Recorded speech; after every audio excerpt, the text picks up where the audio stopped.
this really had me on my mind for so long. I honestly had already made a video about this, but I'm gonna do it again and again and again and again. I just wanted to reach different people.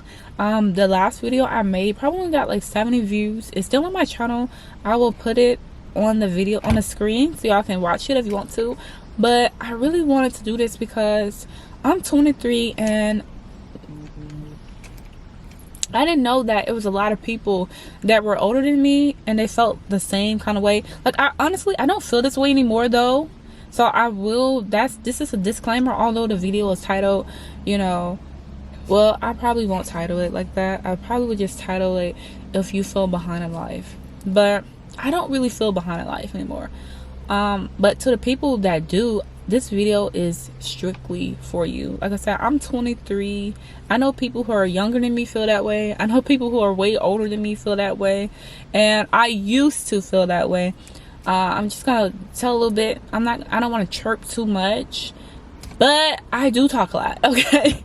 But I'm not really trying to make this whole thing about me, because at the end of the day, I'm just really trying to help you all. But you know, growing up, I feel like we kind of all know what we want to do. If you don't, that's okay, or didn't, that's okay. But for me, me growing up, like, I always knew what I wanted to do. I'm saying, like, from 8 years old, I knew I wanted to be like a writer. My grandpa even told me, you're gonna be a writer. And then as I got older, I started realizing, okay, journalism. You know, once I hit high school, for sure, it was journalism that was in my head. Like, I'm going to college for journalism. You know, I had a YouTube channel in the 7th grade. I wasn't really doing it because of getting bullied. You just read about other people's opinions and things like that.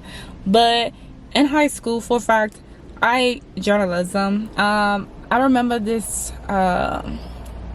news reporter. His name is Robbie Donahoe. I used to always watch him, and I used to tell my mom, I want to meet him one day. I want to meet him one day. I want to meet him one day. Like, I was just so hyped about him, and I think he was like the news reporter for like sports. I don't even know anything about sports, y'all, but it's the fact, I don't know, I think he was kind of cute. And it was just something about him that I really liked. And one day, y'all, senior year, he came to the school. He was going to be a teacher at the school, and my friends, we had already picked our classes out. We had already had our schedule, and I was like, I want this on my schedule. So I went up there and I asked him, like, can you change my schedule? I want journalism. I want it, and I got it. Took the class. I loved it. I loved everything about it. It was the fact that I was getting to edit the videos. If you know me, you know, like, I have YouTube, so I'm editing videos. I'm able to be on the camera. It was really so fun to me. Like, it was so, I felt alive in his class. He was such a nice man. He's very down to earth, and we had actually grew a bond. And I must say, like, he was a very genuine person. But after, like, my senior year, my mom was like, we don't really have money for college. You know, my dad at the time, he wasn't helping me. You know, he was paying child support, but, you know, after 18, you know, it's no more child support, right? My mom, she's disabled. She has multiple sclerosis. I really want to go to Ole Miss. I really, really wanted to. I really loved it. I went to the most conference. I went to a few other things, but I really remember the most conference. I'm class of 2019. I graduated 2019. So I went there one summer. I think it was like 3 days, and it was like the best 3 days of my life. Although I'm so quiet, I met like 2 friends. We're still connected today, and I just, like, it was something about Ole Miss that I really, really wanted to do. And I know back in the deep back of my head that I was not gonna be able to go to Ole Miss because your mom, she don't have the money. I didn't have the money. My dad doesn't have the money, and I didn't have scholarships. I had a few scholarships, but it wasn't enough to the point where it's like, oh yeah, this is a full ride, you know what I mean? So she was like, let's go to the Army. She saw one of my classmates. I honestly, still to this day, she's like, that's not the reason, but that's definitely the reason. She saw one of my classmates join the National Guard, and she wanted me to do it. At first, y'all, I did not want to do it. I just knew I didn't want to do it. So if you follow, if you are subscribed to my old YouTube, then you already know this story. Like, you know my journey, really. Like, it's on my YouTube. And I ended up flunking the first test. I decided to do it again, and I passed it. I did the whole MEPS process, but my recruiter, he was very trash. He didn't talk me through nothing. He didn't go with me. So I wasn't prepared. I never even got a study test with him. You know, I just did it. He was like, oh, you got this, God, that. And he was just like pushing religion on me. And then I ended up falling for it. So, but he was never with me. You know, he never talked me through anything. It was just like, okay, you're going to MEPS. Yeah. Because, you know, they get money off of that. They earn a little commission. But yeah, so I went to MEPS. I ended up saying I go to a dermatologist, which I did go to a dermatologist. And they want to know why. Like, why you go to a dermatologist? So I told them acne. So therefore, I'm voluntarily giving them information. I should never have done that. But I wasn't coached.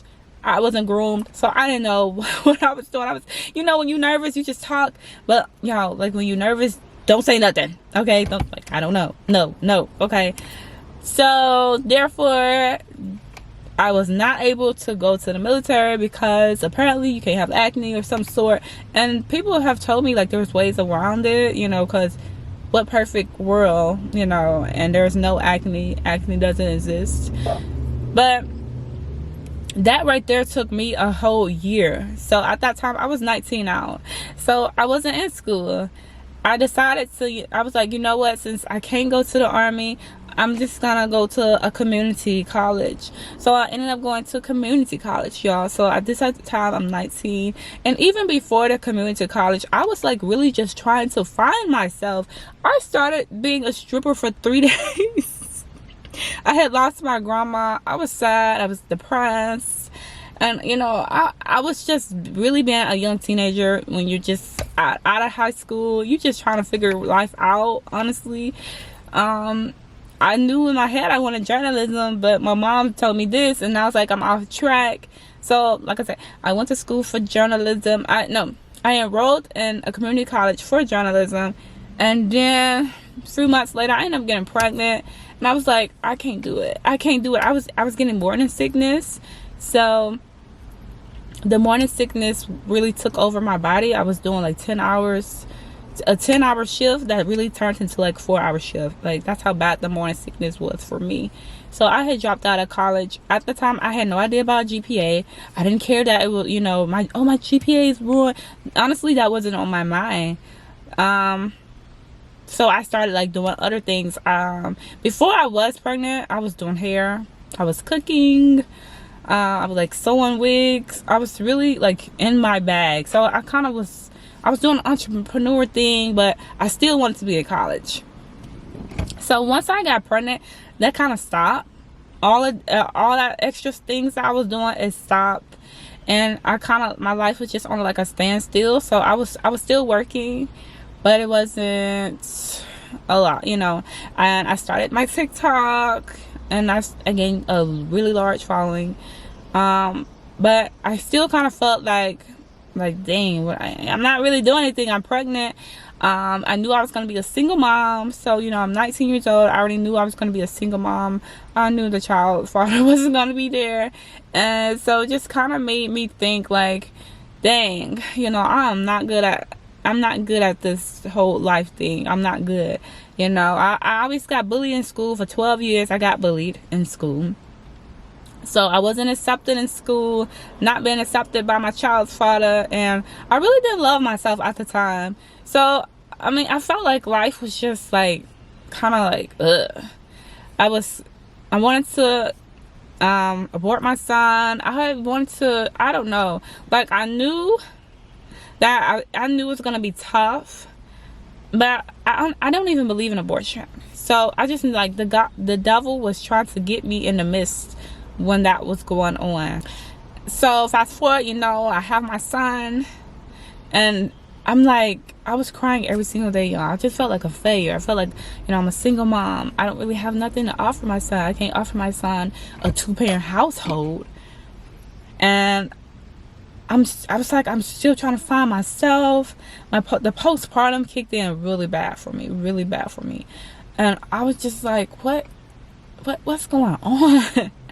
And I remember, y'all, on his first birthday, a day after his first birthday, I took us to the park. I just sat in the car crying. At this point, I felt so emotionally drained. And you would think, like, girl, y'all just had this big party for him. He just turned 1. Why are you sad? And I'm just sad because like, I felt like I'm like, what, 21, 22, 22? Shoot, what? How old was I? 22, 21? I don't know. He'll be 3 in May. Y'all do the math. I'm a little slow, but I was just crying because I felt like I wasn't complete. You know how you be wanting to do stuff on your own? That's how I was feeling. Like, my mom helped me with his party, but I felt like I wanted to do that. And that's when I learned, like, girl, you gotta stop that. God put people in our lives for a reason to help us. You gotta stop thinking that you can do it all. You gotta stop thinking that. At that time, y'all, I just couldn't help it, and I wanted to give him a dad so bad. So it just made me cry. I'm still crying because I think, like, oh my goodness, girl, you came so far. And y'all, like I said, I was at the park crying, and I said, God, I want to go. I was like, take me. Take my life. Like, how selfish does that sound? That sounds very selfish. But I was like, God, take me. I can't do this anymore. This is my shirt. I felt like I feel like a failure. I feel like I have nothing to offer my son, and I hate that I put myself in this position. It wasn't God. It was me.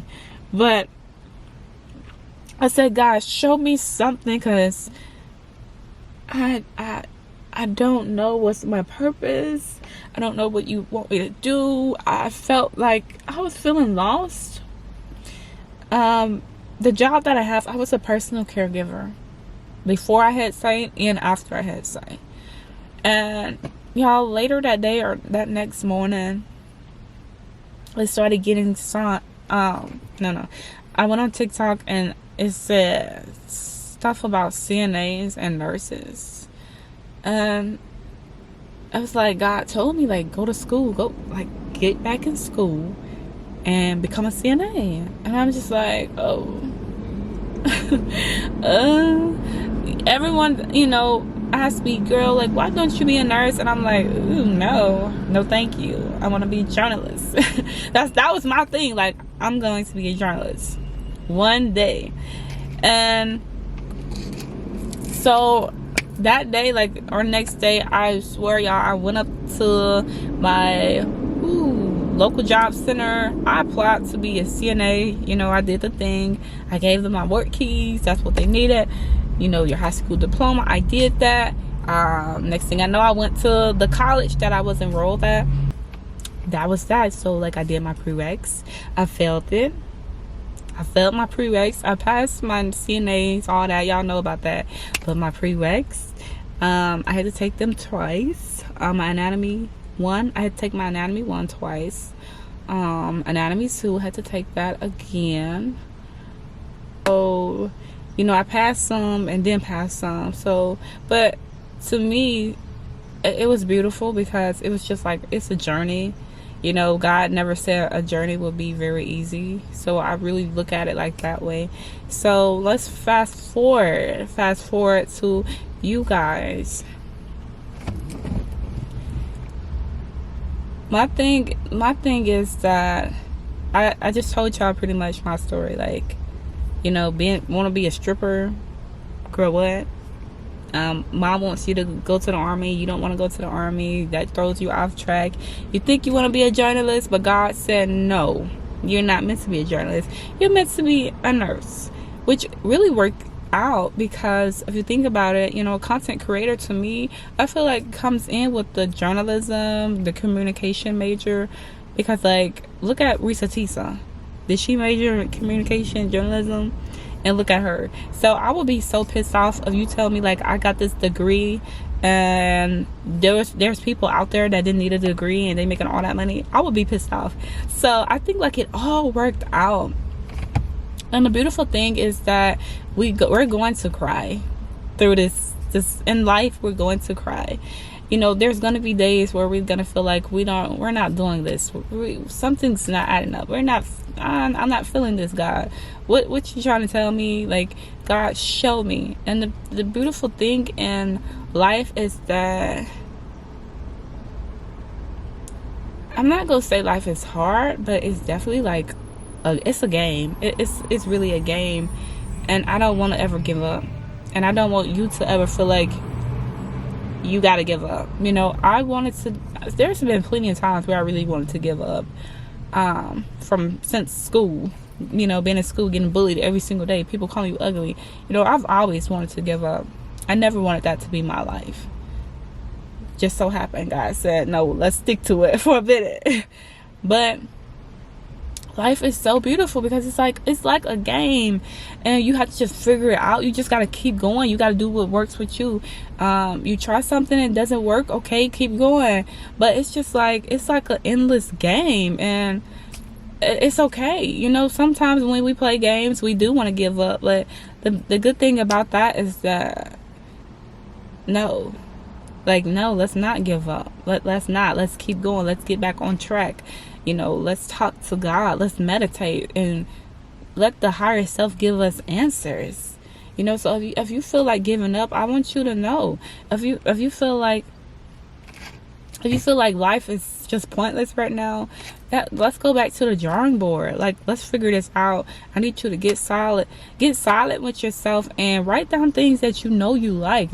Write down things you're good at, and start conquering those things. Start doing those things. Start executing those things. I think a lot of times the things that we really want are in front of us. We just kind of blind to it. I've been a PCA, like, honestly, you can say forever, because I've been helping my mom. And you like, God, you telling me you want me to be a nurse? Like, I've been doing this for so long, and I'm thinking I'm supposed to be a journalist, but here you want me to be a nurse, and it's like, well, I'm kind of like born into it, so like, why not? Anyways. But then again, it's like, okay, well, I'm 23.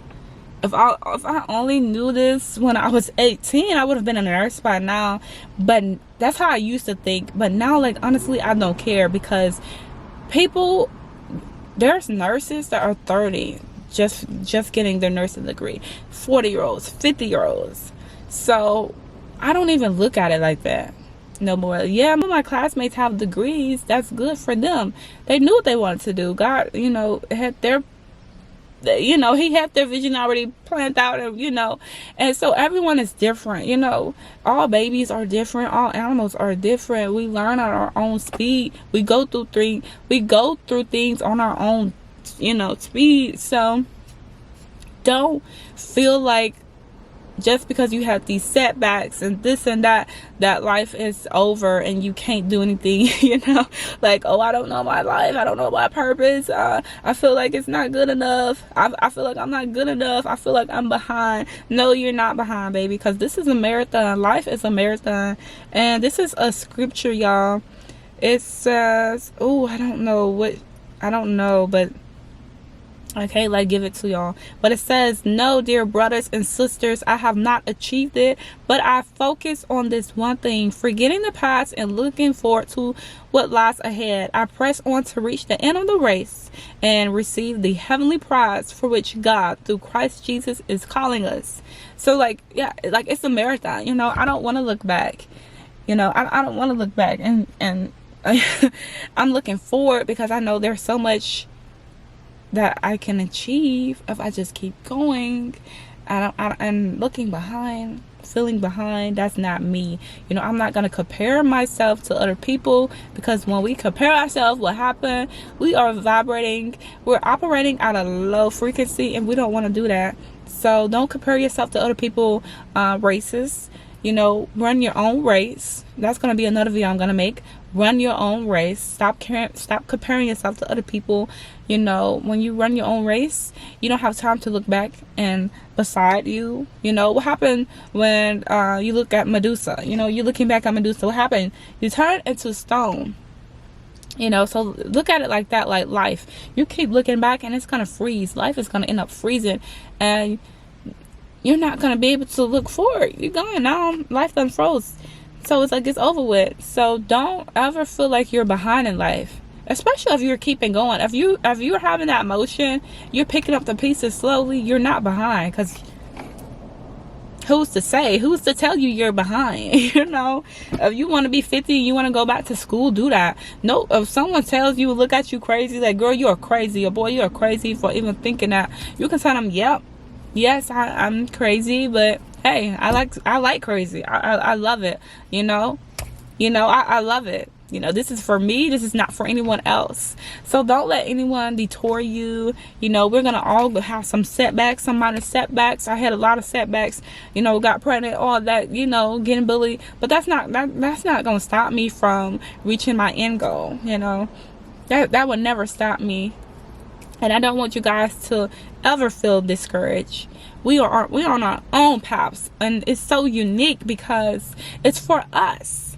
And when it's for us, it's going to get to us. But we have to stay focused. We can't worry about no one else. Congratulate your friends, your family, whatever the case be. But just know, like, your time is coming. You know, don't feel behind. You know, whatever you're going through, it's okay to go through it. You know, it's okay to feel this way. It's okay to feel that way. But no, you just got to get back up. This is a game. I don't want you to ever quit until you get to the finish line. And when you get to the finish line, you can't quit, baby, because you finished, right? So yeah, that's all I have for today. I love y'all guys so much, and God bless. God bless. God bless.